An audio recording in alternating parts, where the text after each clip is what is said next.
The Smith family arrived at the campsite on a crisp autumn afternoon, eager to spend a weekend in the great outdoors. They set up their tent, started a fire, and began cooking dinner. But as night began to fall, strange noises echoed through the forest. At first, they thought it was just animals, but then they heard whispers, faint, but unmistakable. As they settled in for the night, the whispers grew louder. It sounded like someone was walking around their campsite, but whenever they looked, no one was there. Emily, who was 12, began to cry. James, 15, tried to reassure her, but he was scared too. Mary told them it was just the wind or their imagination, but John knew better. He had been feeling a malevolent presence since they arrived. He tried to shake off the feeling, but it only intensified as the night wore on. As they tried to sleep, the whispers grew louder and more urgent. It sounded like someone was trying to tell them something, but they couldn't make out the words. The family tossed and turned, unable to shake off the feeling of being watched. Suddenly, the fire went out. The family was plunged into darkness. The whispers stopped.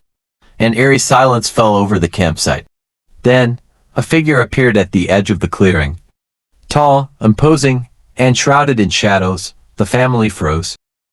"Who are you?" John demanded, trying to keep his voice steady. The figure didn't respond. Instead, it began to move closer.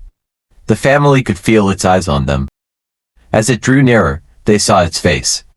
Twisted, corrupted, and evil, the family screamed. The figure began to circle their campsite, its presence making the air feel thick and heavy. The family tried to run, but their feet felt rooted to the spot. One by one, the family members began to vanish.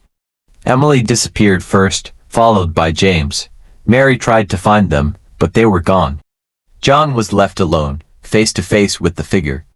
It loomed over him, its eyes burning with an otherworldly intensity. As John screamed, the figure reached out and touched his face. Everything went black. The next morning, park rangers found their campsite abandoned.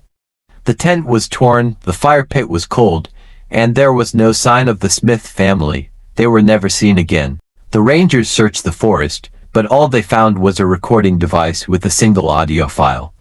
It was the sound of whispers, growing louder and louder, until they became a deafening scream. The file was labeled Campsite 13. Years later, campers reported strange occurrences at Campsite 13. They heard whispers, saw shadowy figures, and felt an intense malevolent presence. Some say the Smith family's souls are trapped in the forest, forever tormented by the evil presence that consumed them.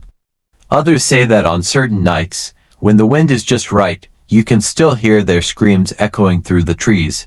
The legend of Campsite 13 spread, and people avoided the area.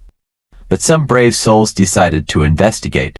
They set up their own campsite, determined to uncover the truth. But as night fell, the whispers began, and then, the figure appeared. The campers tried to run, but it was too late. One by one, they vanished, never to be seen again. The last camper remaining found the recording device, still playing the same audio file. But this time, there was a new message, added to the end. Turn back now, while you still can. But it was too late. The figure appeared, and the camper joined the Smith family in eternal torment.